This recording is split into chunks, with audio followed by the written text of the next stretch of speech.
Coffee can investing मतलब क्या? मतलब समझो आपने 10 से 12 स्टॉक आप लेते हो अगले 10 से 12 साल के लिए, ठीक है? और आप होल्ड करते हो और वो स्टॉक एक्सट्रीमली अच्छा परफॉर्म करते हैं। तो ये होता है कॉफ़ी कैन इन्वेस्टिंग, मतलब 10 से 12 stock for next 10 to 12 years.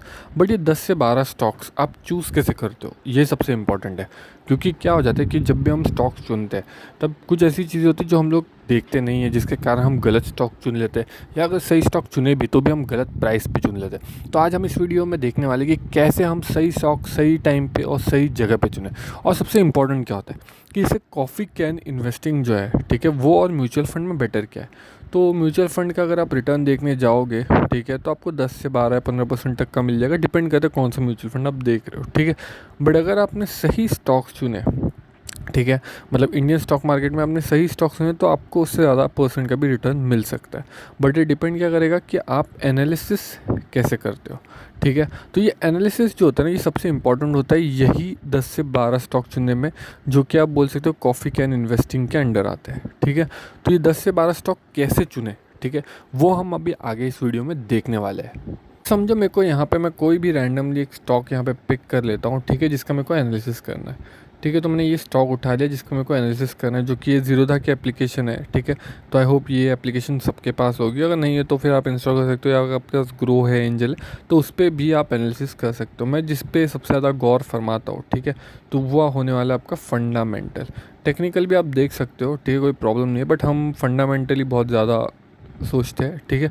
तो यहाँ पे देखो, यहाँ पे क्या हो रहा है, जो आपका पी है, ठीक है, स्टॉक का पी 16.35 और इस सेक्टर का पी 13.78 है। मतलब क्या कि स्टॉक जो थोड़ा सा अपने सेक्टर से ज़्यादा ओवर वैल्यूड है, ठीक है, बहुत ज़्यादा है बट थोड़ा सा है, ठीक है। डिविडेंड अच्छा है, आरओई जो है ये थोड़ा सा कम है, 5.87% इज़ कम। अगर देखने जाओगे अगर आप आर तो अगर किसी भी स्टॉक का 15 से 20% के आसपास है तो बेहतर स्टॉक में आता है, ठीक है। तो हम एक काम करें, यहाँ पे हम लोग चेक करते हैं कौन सा ऐसा स्टॉक है जिसका आर बहुत अच्छा है, ठीक है। ये देखो 12%, ये भी ठीक है। और मैं आपको अगर देखूँगा, देखो इसका पी भी 13 पॉइंट है, जो कि सेक्टर के पी से क्लोज है। और डिविडेंड सबसे इंपॉर्टेंट फैक्टर होता है डिविडेंड, ठीक है। और यहाँ पे अगर हम देखें 1 साल में इसने नेगेटिव रिटर्न दिया हुआ है, ठीक है। 3 साल का अगर मैं रिटर्न देखूँ तो यहाँ पे आपको देखने मिलता है ग्रोथ, ठीक है। और इम्पॉर्टेंट क्या है, रेवेन्यू, ठीक है। इसका देखो रेवेन्यू जो सबसे ज़्यादा कहाँ से आ रहा है, इंटरेस्ट इनकम। तो ये देखना बहुत ज़रूरी है कि इसका जो मतलब इनकम हो, ठीक है, वो बाइफिकेटेड हो, अच्छे खास इसमें बाइफिकेट हुआ हो। लोकेशन भी हमें पता चलता है, फाइनेंशियल्स, ओके। तो इसमें सबसे बेस्ट चीज़ देखो आपको क्या दिख रही है कि यहाँ पे डेप्थ नहीं है, ठीक है। यहाँ पे डेप्थ मतलब येलो में एक और कॉलम होता है कि मतलब कितना इन पे लोन है, ठीक है। तो हमें यहाँ पे देखने मिला इस पे लोन नहीं है। और जिसका जो आप देख सकते हो रेवेन्यू जो है वो ग्रो हो रहा है, इवन इसका जो प्रॉफिट है वो भी ग्रो हो रहा है, ठीक है। और अगर हम इसका देखें शेयर होल्डिंग कैपेसिटी, तो भी प्रमोटर्स की अच्छी खासी होल्डिंग है।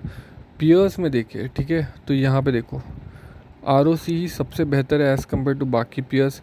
और अगर आप देखो डेप्थ टू इक्विटी जो रेशियो है, ठीक है, ये सबसे कम नहीं है बट ये सेकंड बेस्ट है, ठीक आ जाए तो।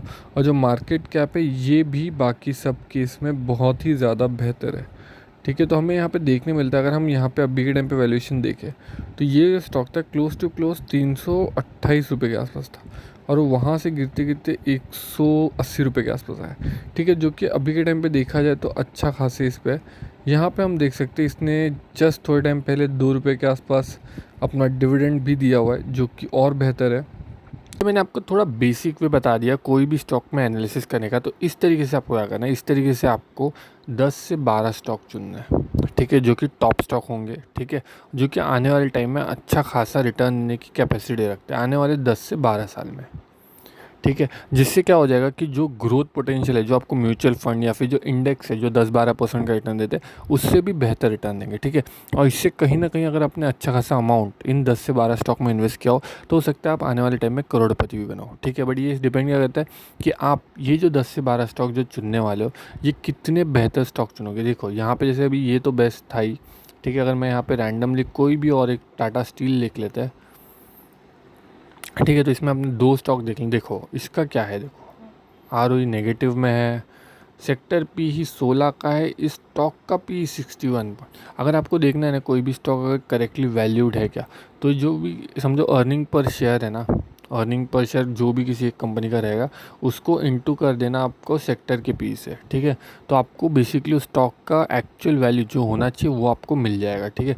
अभी ऐसा क्यों है हम लोग देख लेते हैं इसका नेगेटिव। ये देखो, तो यहाँ पे आप देख सकते हो इसका रेवेन्यू और इसका डेप्थ, रेवेन्यू डेप्थ जो इसका प्रॉफिट है यहाँ पे देखो क्लोज टू क्लोज क्या चल रहा है। देखो हम देखो इसमें सब में नेगेटिव रिटर्न ही है, और यही शायद इसका रीज़न भी रहा होगा कि ये भी स्टॉक करीब करीब 180 रुपये से गिरा हुआ है, ठीक है। बट स्टिल ये अभी भी चल रहा है, क्योंकि टाटा स्टील है, मतलब टाटा का नाम है, मतलब इंडियन मतलब ब्रांड है, ठीक है। इन शॉर्ट मतलब फ्यूचर में कहीं ना कहीं अच्छा परफॉर्म करने के हाई चांसेस है। तो यहाँ पे आप रेवेन्यू देख सकते हो स्टील का है, और बाकी तो ठीक है। तो इस दो तरीके देखो, दो टाइप के स्टॉक हमने देख लिए, एक जो जिसका पी भी अच्छा था, सब कुछ अच्छा था, एक जिसमें आरओई इतना अच्छा नहीं था, ठीक है। तो इससे हमें आइडिया मिलेगा किस तरीके से ना हमें एनालिसिस करना है। यहाँ पे देखो एक और स्टॉक हमने उठा लिया, ओके। तो इसका तो पी 0 दिखा रहा है, सेक्टर पी 10 है, और रेवेन्यू देख लेते हैं इंपॉर्टेंट। तो देखो डेप्थ, देखो प्रॉब्लम सबसे ज़्यादा डेप्थ से ही होने वाली है, क्योंकि जब आपका डेप्थ ज़्यादा है ना तो उसमें कहीं ना कहीं आपके जो प्रॉफिट करने का जो कैपेसिटी वो कम रहती है। हम यहाँ पे एक और स्टॉक देखेंगे, कहीं ना कहीं बेहतर स्टॉक्स जो आपको कम वैल्यूएशन में अगर मिल रहे हो तो क्यों नहीं खोल। देखो इसका भी आरओई जो अच्छा है 13.4, अगर आप देखोगे सेक्टर पी से क्लोज टू क्लोज थोड़ा ही ज़्यादा है, ठीक है इसका, क्योंकि इसका रेवेन्यू अच्छा रहेगा।